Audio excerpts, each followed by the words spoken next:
Belo Horizonte. Uma tela de oportunidades tecida com o ouro da ambição. Entre colinas que guardam segredos e arranha-céus que espelham a vaidade, o engenheiro Flávio construiu seu império. Seu nome já era sinônimo de grandiosidade e sucesso. Mas para ele, a cidade era apenas um tabuleiro. Cada rua, cada propriedade, cada relacionamento. Tudo se resumia a um jogo de poder e aquisição implacável. Ele não construía apenas arranha-céus que tocavam o céu. Ele construía impérios pessoais sobre as fundações mais frágeis e perigosas, a confiança alheia e heranças vastas. E para que seus próprios alicerces financeiros fossem inabaláveis, ele precisava das bases certas. Bases com herança, vultosa, desprotegida, e com uma esposa que se tornaria descartável. A primeira colheita, a primeira fundação, veio com Márcia. Uma família tradicional, um patrimônio vasto. Flávio orquestrou a conquista com a precisão de um cirurgião. Ele era o genro perfeito, o marido dedicado, o companheiro que não deixava faltar um "eu te amo" no momento certo. Um gesto de carinho, ensaiado para testemunhas. Uma demonstração pública de afeto que, por trás das portas fechadas, se desvanecia em frieza e indiferença. Tudo meticulosamente calculado. Uma performance impecável para mascarar a ausência total de amor e a presença de um único desejo ardente: o dinheiro dela. A fortuna de Márcia se somou à sua, solidificando seu status e sua reputação na cidade. Ele era o predador que se disfarçava de príncipe encantado com uma perfeição assustadora. E quando essa fonte inicial se esgotou em seu benefício, quando não havia mais o que extrair, ele seguiu em frente, sem olhar para trás, sempre com aquele sorriso impecável, aqueles olhos que prometiam um futuro brilhante, um futuro que para suas esposas, invariavelmente, não existia a longo prazo. A segunda vez, o alvo era Cássia, outra herdeira de Minas Gerais, agora sem os pais para supervisionar sua vasta fortuna. Mais uma família tradicional, outra herança considerável a ser agregada ao seu império em expansão. 5 anos de casamento. 5 anos de uma fachada perfeita de felicidade e prosperidade crescente, ensaiada dia após dia nos jantares, nos eventos sociais, nos encontros de família. Ninguém via a ausência de alma naqueles olhos charmosos, a frieza calculista por trás de cada elogio, cada gesto de carinho. Ninguém percebia que o amor que ele demonstrava era apenas a isca perfeita para prender a vítima na jaula dourada. Ninguém, exceto talvez a única alma tão retorcida quanto a sua, a única cúmplice de seus segredos mais sombrios, a parceira em seus planos mais nefastos, que dividia não apenas seu lar, mas a escuridão de sua ambição. Por trás da figura pública do engenheiro de sucesso Flávio, havia uma sombra permanente, uma presença constante que compartilhava não apenas seu lar em Belo Horizonte, mas a escuridão de sua alma. Sua mãe, Dona Carla, frágil apenas na aparência, com a doçura de uma avó que poderia estar tricotando no sofá. Mas a doçura era um disfarce perfeito. Seus olhos, quando a guarda baixava, guardavam uma cumplicidade cruel, um amor materno totalmente distorcido, beirando o delírio.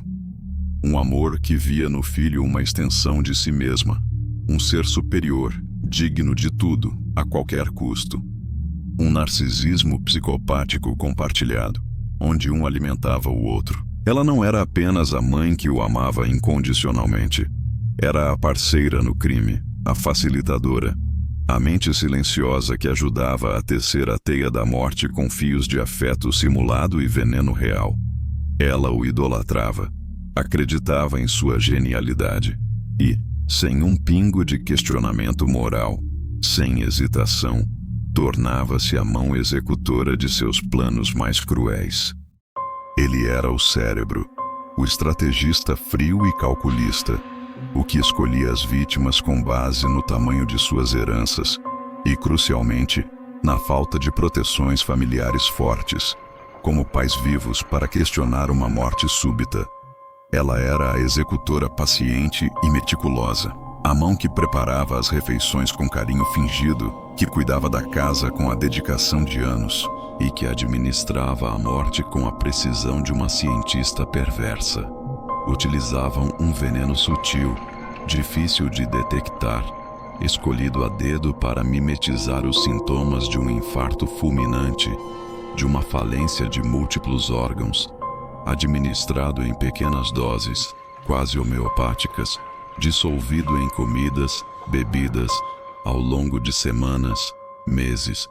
Uma morte lenta, disfarçada de doença, de fraqueza do corpo. Algo que os médicos veriam como a fragilidade da natureza humana, como destino inevitável, nunca como crime. Uma dança macabra de cumplicidade e morte lenta que eles aperfeiçoaram ao longo dos anos, invisíveis sob a máscara da família perfeita. 5 anos. O tempo perfeito para a herança de Cássia estar inteiramente ao alcance de Flávio, livre de impedimentos legais ou familiares. O casamento havia cumprido seu propósito financeiro. Era hora de fechar o ciclo, de colher a última parcela da fortuna. Cássia, em sua inocência, completamente alheia ao banquete macabro servido em seu prato, sentava-se à mesa, talvez falando sobre planos para o futuro, sobre uma viagem romântica com Flávio, sobre a vida que ela acreditava ter com o marido e a doce sogra que a tratava com tanto carinho. Um futuro que, para ela, estava prestes a terminar naquela noite. Dona Carla, com a naturalidade de anos de prática em simular carinho e em administrar venenos, com a frieza de quem já havia feito isso antes e faria de novo, executava sua parte. A dose final, a gota letal que se somava ao acúmulo de pequenas doses administradas ao longo dos últimos meses, dissolvida na sopa favorita de Cássia, misturada com a perfeição de quem entende de venenos silenciosos e paladares desatentos. O veneno, cuidadosamente escolhido para mimetizar os sintomas cardíacos, para simular um ataque fulminante, se unia ao corpo de Cássia, fechando o ciclo da vida dela como se fecha um negócio lucrativo. A morte disfarçada de infarto súbito. Ninguém desconfiaria da idosa gentil, a Dona Carla que cuidava da casa e da família com tanto carinho. Ninguém desconfiaria do engenheiro de sucesso, o Flávio renomado, o marido devastado pela perda súbita da esposa amada. A perfeição fria, cruel e brutal do crime. A cumplicidade silenciosa e doentia no ato final. Querida, a sopa da mamãe está divina hoje. Você precisa provar mais. Ela colocou um ingrediente secreto. Sim, querida, coma bem. Você parece um pouco pálida ultimamente. Precisa se fortalecer para a nossa viagem que Flávio planejou. Obrigada, meu amor. Obrigada, minha sogra querida. Vocês são tão bons para mim. Não sei o que faria sem vocês. A morte veio exatamente como planejado, com a precisão de um relógio suíço na calada da noite. Silenciosa, insidiosa, mimetizando o infarto fulminante que Dona Carla e Flávio tanto ensaiaram e esperaram. Cássia morreu em seu próprio lar, naquela jaula dourada de luxo que, ironicamente, selou seu destino. O engenheiro Flávio desempenhou seu papel de marido em luto com uma maestria assustadora, digna dos palcos mais exigentes. Atores de Hollywood invejariam sua performance. Chamou a emergência com a voz trêmula. A família de Cássia com a notícia chocada. Aquela que restou sem os pais para fazer perguntas. Os amigos com a dor forjada e as palavras certas. Lágrimas nos olhos, talvez falsas. A voz embargada. Tudo calculado para parecer a mais pura, desesperadora dor de uma perda súbita e inexplicável. Ninguém suspeitou. Nem os médicos que a atenderam, nem a família ou amigos de Cássia. O laudo médico confirmou: causa natural. falência cardíaca súbita. A fachada de luto impecável de Flávio foi o toque final. A herança de Cássia. O objetivo final deste ciclo passou, sem questionamentos, para o viúvo desolado. O plano de mãe e filho funcionou mais uma vez, perfeito em sua execução fria. O primeiro gole foi dado há muito tempo, em doses homeopáticas. A dose final apenas fechou o ciclo do crime perfeito. A perfeição fria, cruel e brutal da ambição sem limites, mascarada pela aparência de uma família respeitável. E a promessa silenciosa, um pacto de sangue renovado nos olhos frios de ambos, de que haveriam outras colheitas, outras vidas a serem ceifadas, outras fortunas a serem roubadas, para aumentar o império construído sobre a morte.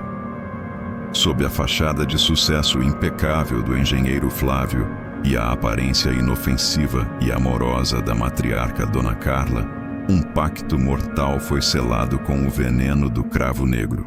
Mãe e filho, unidos por um amor doentio que beira a cumplicidade psicopática e uma ambição sem limites, executaram mais uma vez seu plano cruel, colhendo a fortuna de Cássia e deixando para trás apenas o rastro silencioso e indetectável de uma morte natural que ninguém questionou, mas segredos assim, crimes frios e calculistas executados com tamanha perfeição, raramente permanecem enterrados para sempre sob laudos médicos e choros fingidos.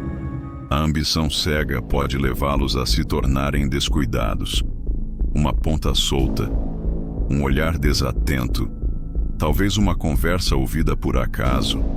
Alguém pode começar a suspeitar. E quando isso acontecer, quando a verdade começar a rastejar para fora das sombras que eles tanto cultivam, o próximo gole do veneno pode ser para quem ousar questionar o império de mentiras que Flávio e Dona Carla construíram com vidas alheias. Eles acreditam ser intocáveis, mestres do jogo, invencíveis em sua crueldade. Irão até a última consequência, pisando em quem for preciso, custe o que custar, para proteger seu poder, seu dinheiro e seu status. Mas será que a perfeição existe no crime? Ou a queda é apenas uma questão de tempo? Será que eles já cometeram o erro que os levará à ruína? O jogo cruel do cravo negro está apenas começando, e a próxima peça no tabuleiro da morte pode ser fatal. Para eles, ou para quem se aproximar demais. O veneno da ambição e da crueldade em família foi administrado. Mas a que preço? Capítulo 2. O veneno da suspeita. Nem todos os frutos daquela árvore familiar em Belo Horizonte cresceram retorcidos na busca implacável por poder e dinheiro. Enquanto Flávio ascendia, construindo seu império sobre a fachada de luxo e o rastro silencioso de mortes naturais, seu irmão, João Carlos, trilhava um caminho diferente, alto, de semblante aberto e honesto, a personificação da bondade e da integridade que pareciam ausentes no resto da família. Ele não buscava fortunas em heranças fraudulentas, não planejava contra vidas alheias, buscava a paz de uma vida honesta, o valor das conexões genuínas, uma alma gentil, quase ingênua em sua crença na bondade intrínseca das pessoas, vivendo em seu próprio canto da cidade, alheio às serpentes que habitavam seu lar de origem. Ele amava o irmão mais velho, via o sucesso estrondoso de Flávio com uma admiração sincera, orgulhoso, alheio à escuridão abissal que se escondia sob o verniz social polido do engenheiro renomado e sob o carinho materno da Dona Carla. João Carlos não tinha o faro predatório de Flávio, nem a cumplicidade fria e calculista de Dona Carla. Para ele, a dinâmica familiar era a de sempre. O irmão mais velho bem-sucedido, a mãe amorosa. Ele visitava, mantinha o contato, aceitava os elogios superficiais de Flávio com um sorriso genuíno. Não via, não conseguia ver, que cada gesto, cada palavra de afeto vinda de Flávio para ele era apenas parte de uma performance, uma extensão da máscara que Flávio usava para o mundo, agora aplicada ao próprio irmão. Talvez por hábito, talvez para manter as aparências até mesmo para si mesmo. Flávio, que bom te ver, irmão. Estava passando perto e resolvi dar um oi rápido. Como você está? Parece ótimo. João Carlos, que surpresa boa, sempre bom ver você. Estou ótimo, irmão, como sempre. Cheio de trabalho, você sabe. E você, tudo bem? A vida corrida? Tudo bem por aqui. Trabalhando bastante também. Fico feliz que as coisas estejam indo tão bem para você. Vi na revista. Parabéns pelo novo projeto. Ah, sim, o novo prédio. Um desafio e tanto, mas estamos no caminho certo. Muito lucrativo, claro. Precisamos jantar um dia, colocar o papo em dia com calma. A mãe está por aí, quer dar um oi para ela?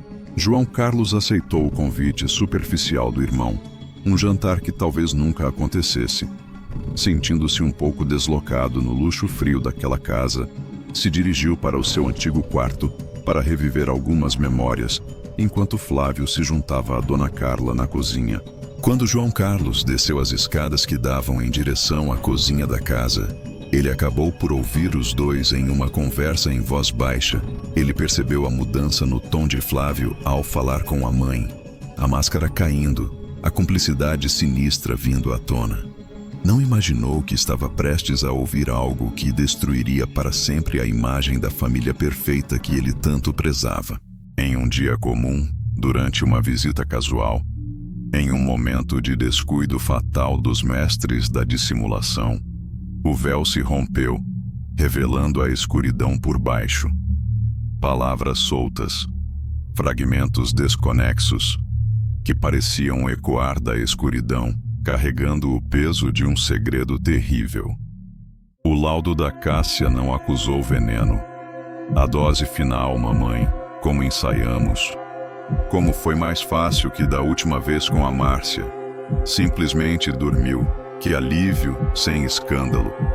As vozes de Flávio e Dona Carla, frias, casuais, quase com um tom de negócio bem-sucedido sendo discutido. Discutindo algo inequivocamente macabro. Algo relacionado à morte súbita de Cássia. A risada baixa e rouca de Dona Carla no final de uma frase. Que tolice confiar tanto. Gelou o sangue de João Carlos até a medula. A fachada de luto desolado do irmão, a fragilidade e o carinho da mãe. Tudo adquiriu um significado sinistro, retorcido, aterrorizante. As peças que ele não sabia que existiam começaram a se encaixar de forma brutal em sua mente. Não! Não pode ser real!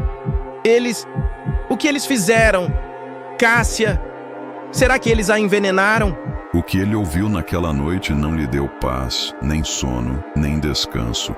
Aqueles fragmentos sinistros de conversa se repetiam em sua mente como um loop infernal, crescendo em um pesadelo desperto. O sorriso forçado de Flávio no funeral. O olhar frio e vitorioso da mãe em certos momentos. A causa natural da morte de Cássia. A riqueza recém-adquirida do irmão. Tudo parecia uma teia de mentiras grotescas. João Carlos sabia, em seu íntimo, com uma certeza gélida, que havia algo profundamente podre e criminoso no lar de sua família, onde ele cresceu. Ignorar era impossível. Ele precisava da verdade. Precisava ter certeza, por mais terrível que fosse. E precisava encontrá-la sozinho, na mais absoluta discrição. Sua investigação foi amadora, silenciosa, e cada descoberta era um golpe no estômago. Começou a observar a mãe Dona Carla quando a visitava, notando pequenos detalhes em sua rotina que antes pareciam inofensivos, ou apenas excentricidades de uma senhora idosa do lar. Dona Carla, a doce e frágil matriarca que fazia o melhor bolo da família, parecia ter compromissos misteriosos, saídas rápidas para lugares incomuns para alguém que se dizia do lar. Comprou um pequeno rastreador, sentindo-se culpado pela invasão de privacidade, mas impulsionado pelo medo e pela suspeita crescente que beirava o pânico. E o que ele descobriu, rastreando seus passos, foi ainda mais perturbador, mais sinistro do que poderia imaginar. Dona Carla não estava comprando remédios para a pressão alta ou linha para tricô no bairro. Estava visitando fornecedores de produtos químicos específicos, recebendo entregas discretas que pareciam sair de um laboratório clandestino. Sua arte na cozinha, os pratos, feitos com tanto carinho, não se limitavam a bolos e sopas saborosas. Envolvia ingredientes que não eram encontrados em supermercados, que não eram para consumo humano. Era o material para o veneno. O mesmo veneno de ação lenta e disfarçada que ele agora temia com uma certeza gélida e aterradora, havia matado Cássia, a avó gentil, a Dona Carla que todos amavam e confiavam. Era uma assassina fria e calculista, uma cúmplice em um crime que ele não conseguia sequer compreender a extensão macabra. O monstro estava no seu próprio lar. O peso do segredo era insuportável. Uma rocha esmagando seu peito.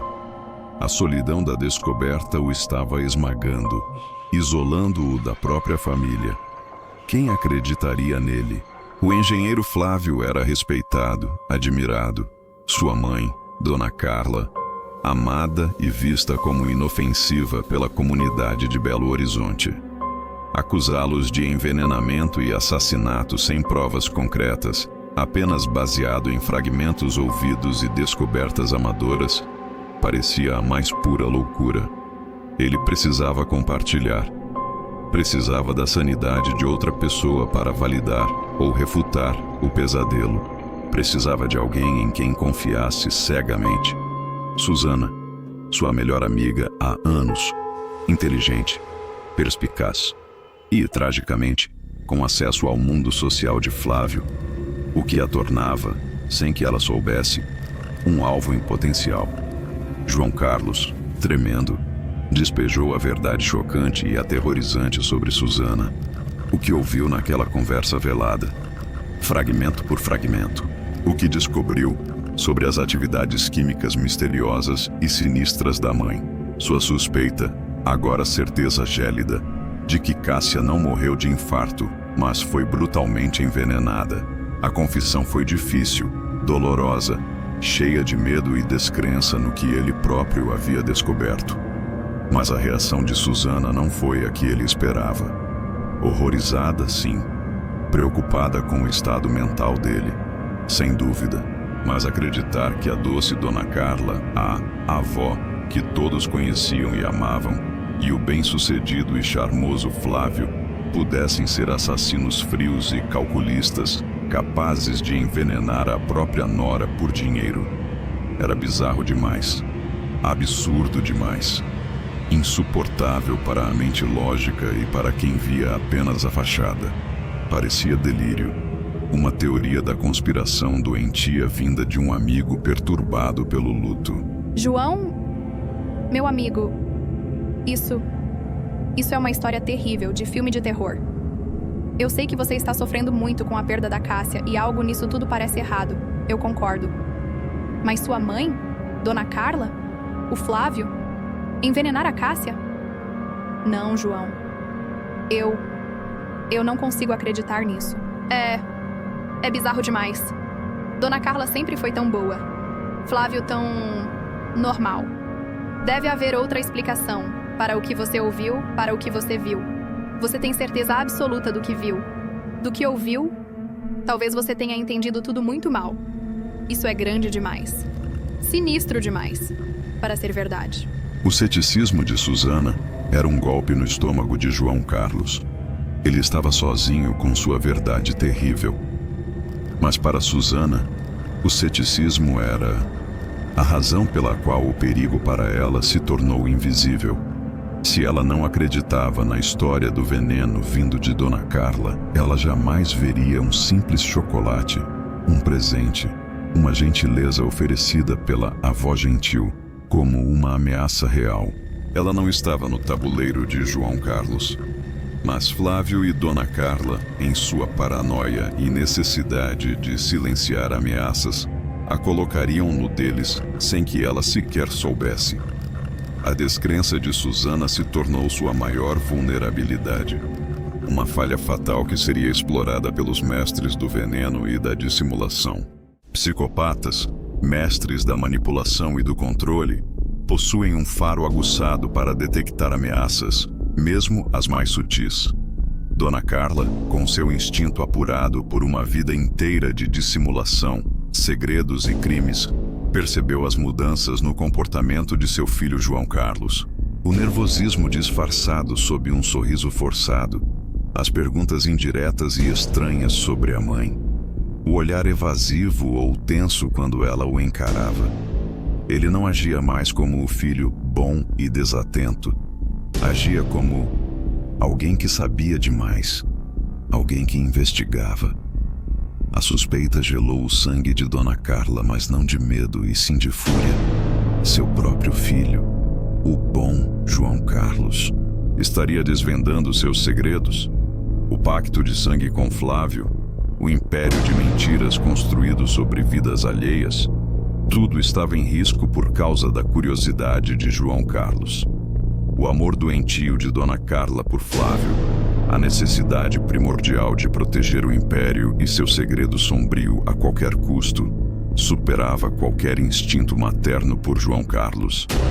Ele era agora uma ameaça direta, e ameaças no mundo deles precisavam ser eliminadas. Rápido, silenciosamente. Ela precisava ter certeza absoluta de que sua suspeita era real, e precisava agir com a precisão fria de sempre.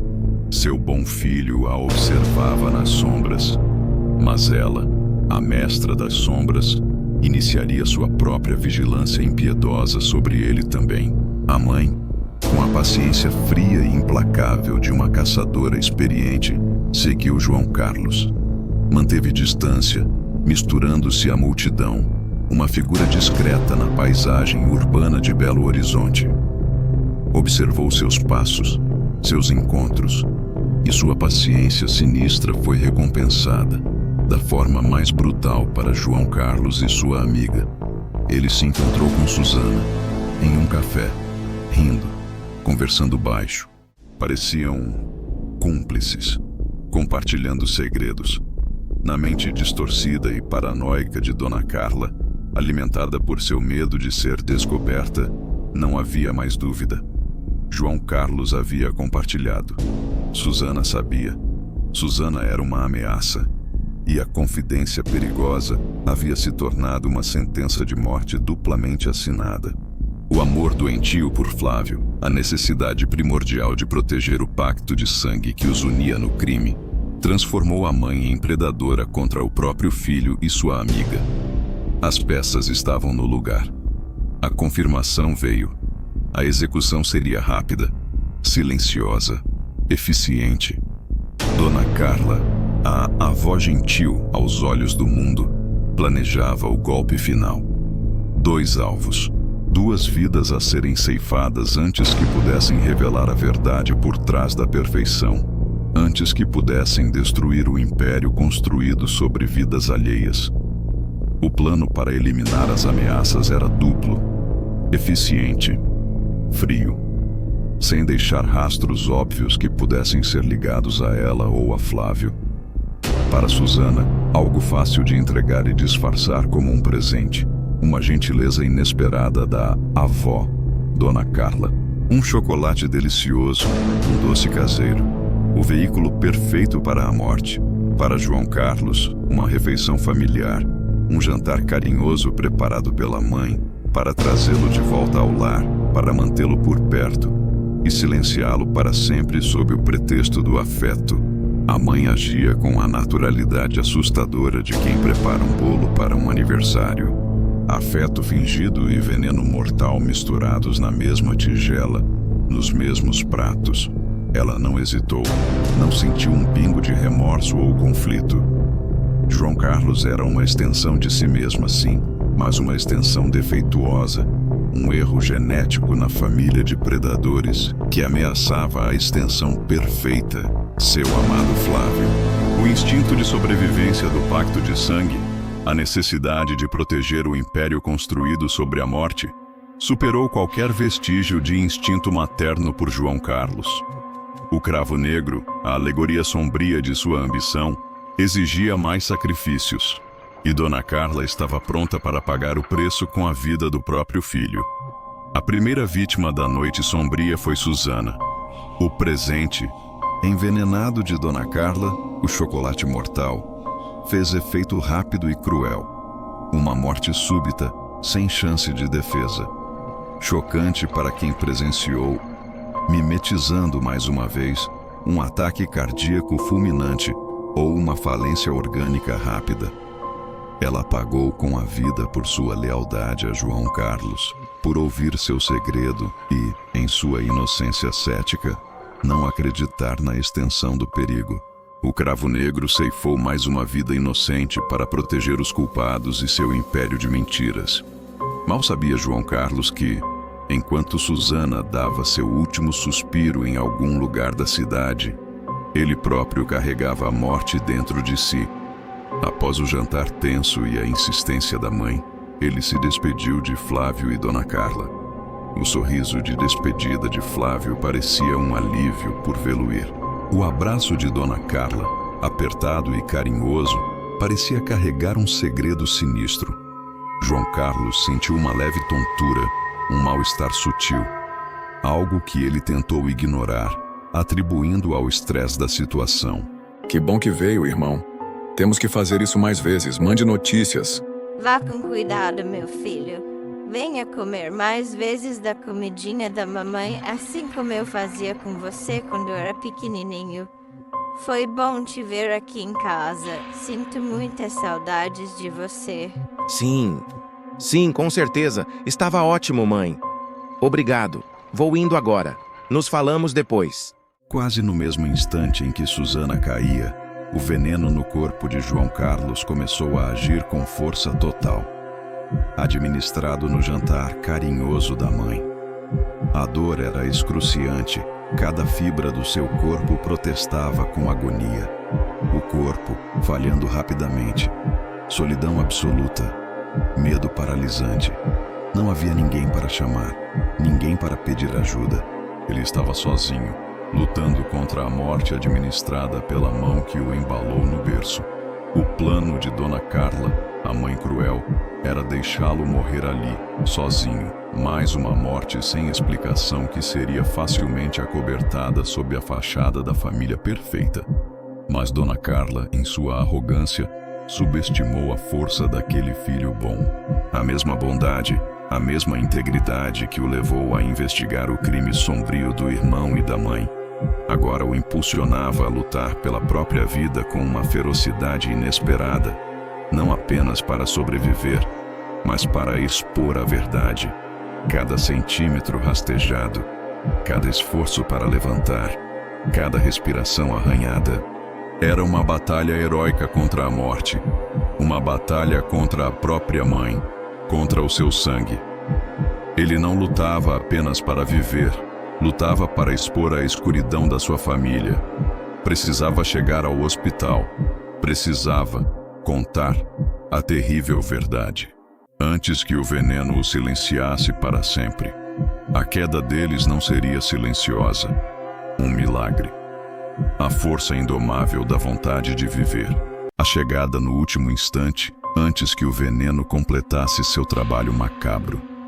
João Carlos sobreviveu, resgatado da beira da morte, da beira do silêncio eterno que sua própria mãe, Dona Carla, planejou para ele.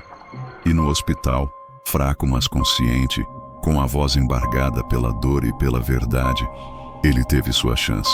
Sobre a investigação secreta que o levou aos fornecedores de químicos, sobre os ingredientes usados pela mãe e, crucialmente, sobre o jantar, sobre a comida envenenada que ela lhe deu.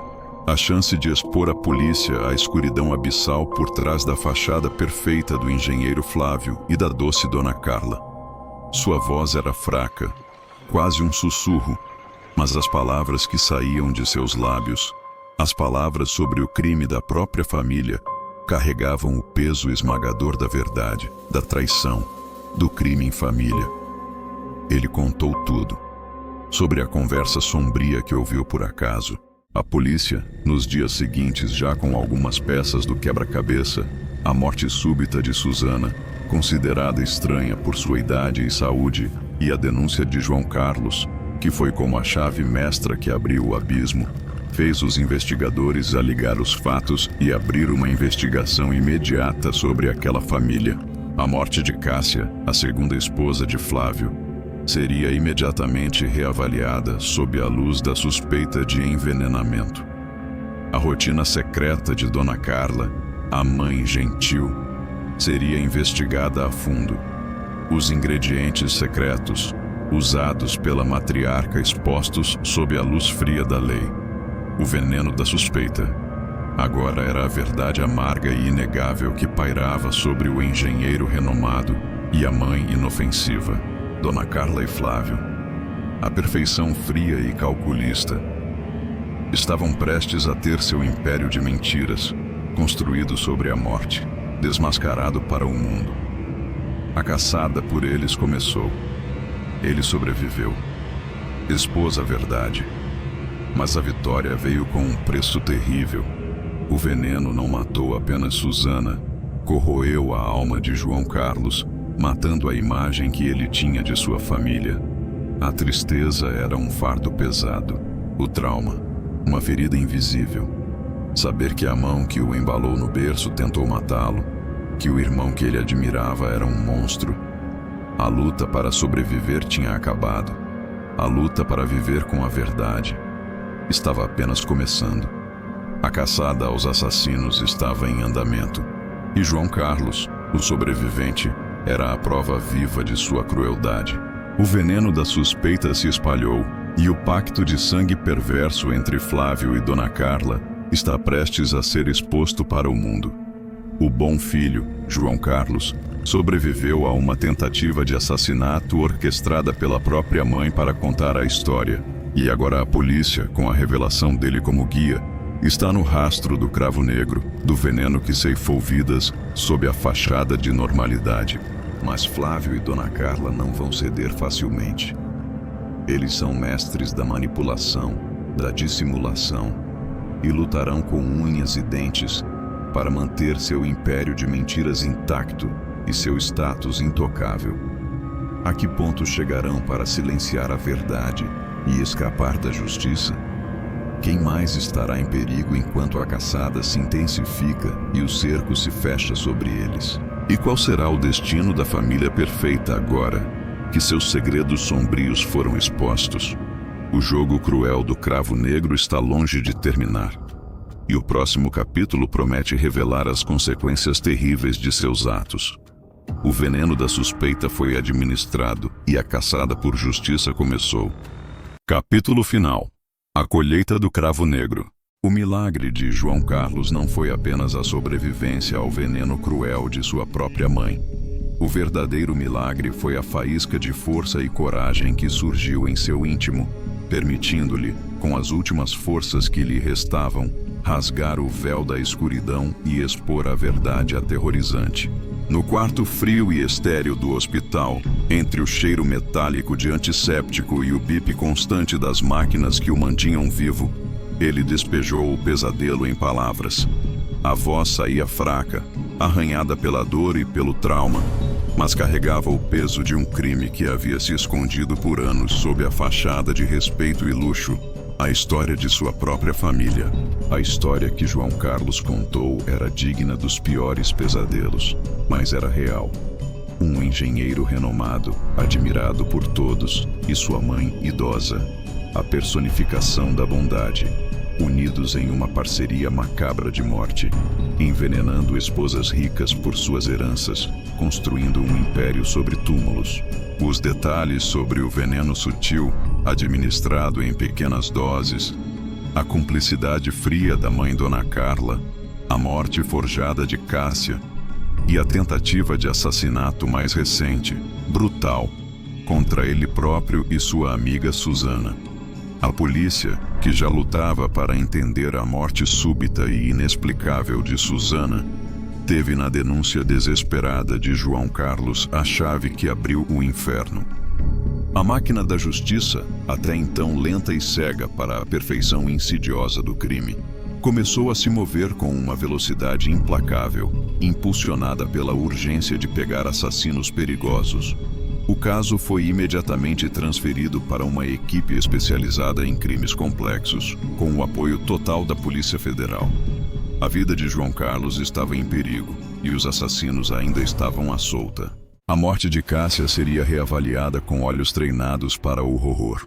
O corpo seria exumado sob a luz fria da ciência forense. E a história da primeira esposa de Flávio, Márcia, morta anos atrás em circunstâncias suspeitosamente semelhantes, também voltaria à tona.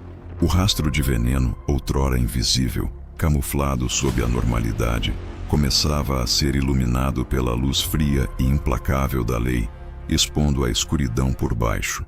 A investigação foi implacável, metódica, fria como o cálculo dos assassinos que perseguiam. Os detetives mergulharam no mundo aparentemente perfeito de Flávio e Dona Carla, buscando as rachaduras na fachada, os fios soltos na teia de mentiras. A primeira linha de ataque, o sigilo telefônico e bancário. Meses, talvez anos de registros, dissecados em busca de anomalias. Extratos revelaram transações suspeitas, pagamentos a empresas de fachada que, com rastreamento digital, levaram direto aos fornecedores de produtos químicos identificados por João Carlos. Ligações frequentes entre números de Flávio e Dona Carla, em horários específicos. A confirmação de uma comunicação constante e sinistra, talvez usando códigos para falar sobre seus ingredientes e planos. Os fornecedores, confrontados com a autoridade federal, confirmaram: Dona Carla, a senhora idosa e inofensiva, era uma cliente regular e incomum, comprando substâncias que não eram para jardinagem ou limpeza doméstica. Substâncias que, em mãos erradas e nas doses certas, eram venenos letais. A arte da mãe não se limitava à culinária. Ela adquiria seus ingredientes em fontes que agora, sob a luz da investigação, gritavam crime. E o golpe final veio da ciência forense. A perícia toxicológica nos restos mortais de Cássia, após a exumação solicitada pela polícia, confirmou a presença inequívoca do veneno em seu sistema.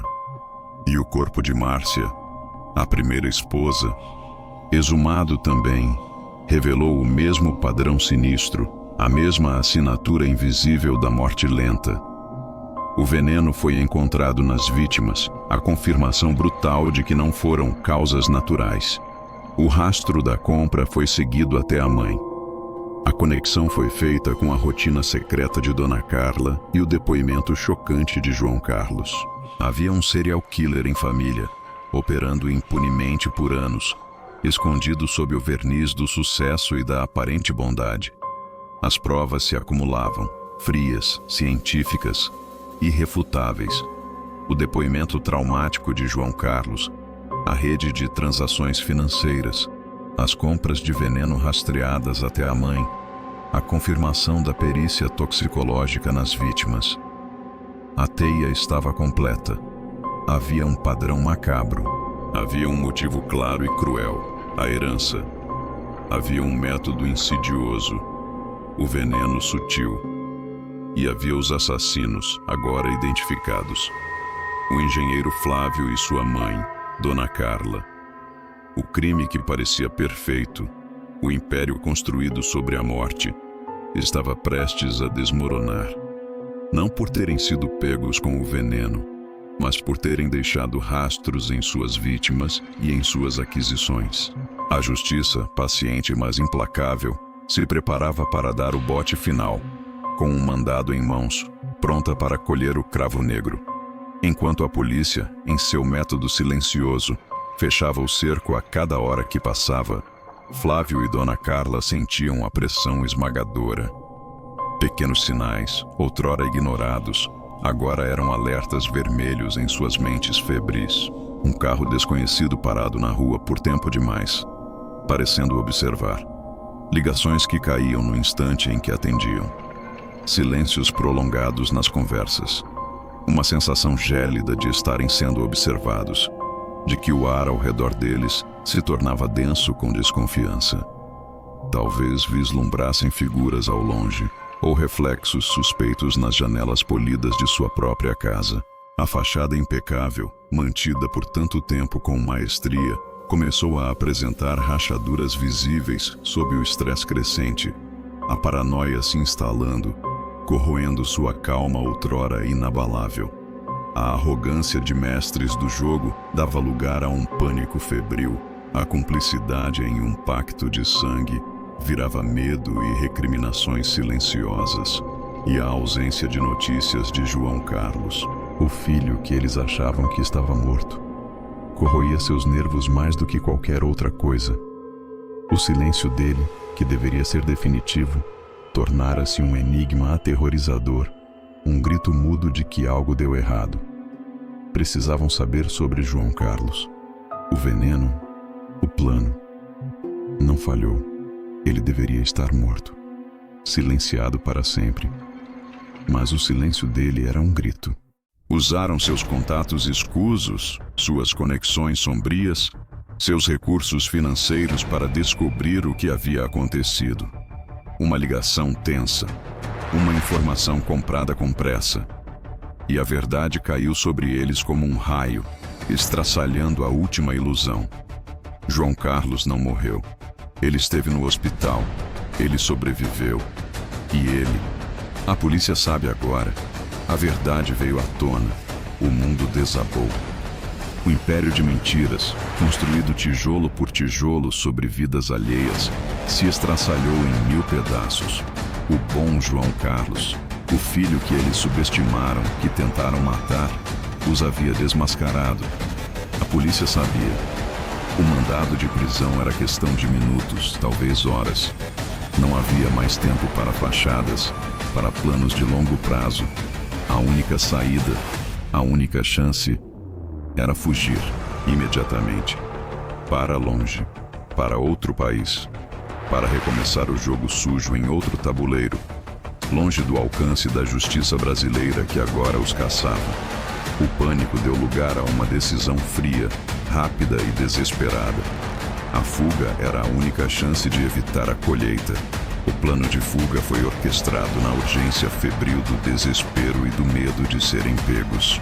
Um jatinho fretado os esperaria em um aeroporto privado, a pouca distância de Belo Horizonte.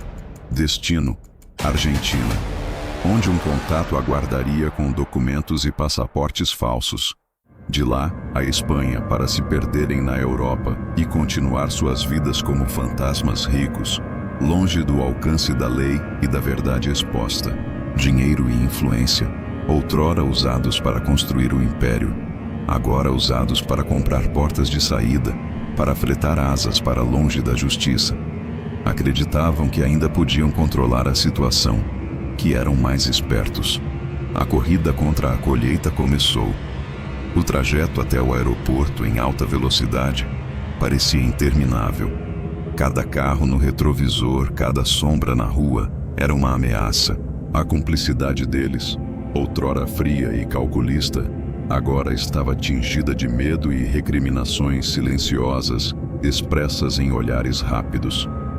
Mas não havia volta. O único caminho era para frente, em direção à liberdade e ao jatinho que os aguardava. Chegaram ao aeroporto. O jatinho brilhava sob as luzes da pista. Uma promessa reluzente, a última chance de salvação. Embarcaram rapidamente, a tensão diminuindo ligeiramente a cada passo dentro da aeronave de luxo. As portas se fecharam com um clique final, abafando o barulho exterior. Uma sensação momentânea e perigosa de alívio varreu o pânico. Eles conseguiram. Escaparam. O ar de vitória cruel começou a inflar seus peitos.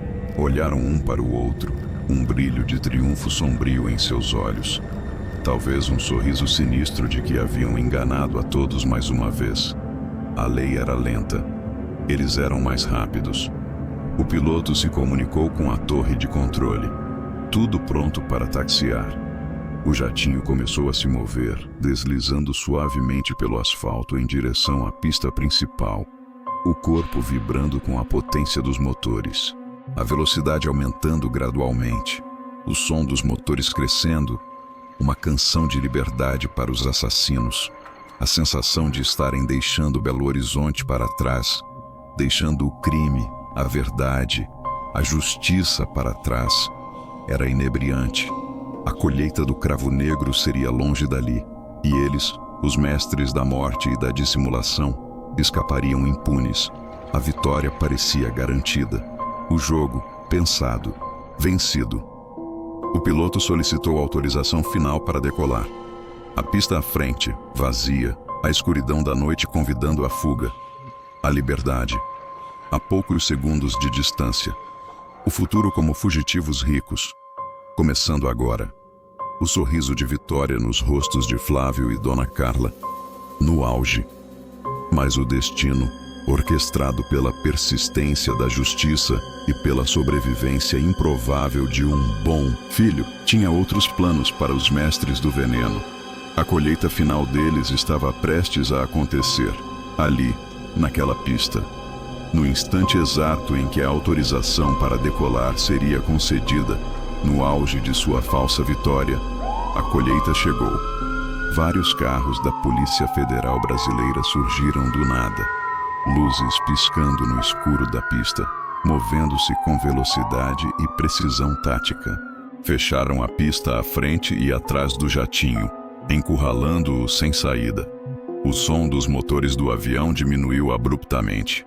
A ilusão de fuga se estraçalhou contra a realidade fria e implacável da lei, em um choque brutal. O jogo de fuga havia terminado antes mesmo de começar. A perfeição do crime, a ilusão de impunidade, desmoronou ali, sob as luzes frias e reveladoras da pista de aeroporto. A Polícia Federal exigiu a abertura da cabine. O jatinho parado na pista de decolagem se tornou, naquele instante, a cela de prisão deles.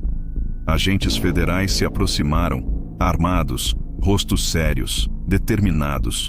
O jogo de fuga, o jogo da morte, havia terminado. A perfeição do crime, a ilusão de impunidade, desmoronou ali, sob as luzes frias e implacáveis da justiça. Retirados do jatinho, a poucos metros da liberdade que buscaram, Flávio e Dona Carla foram confrontados com a justiça.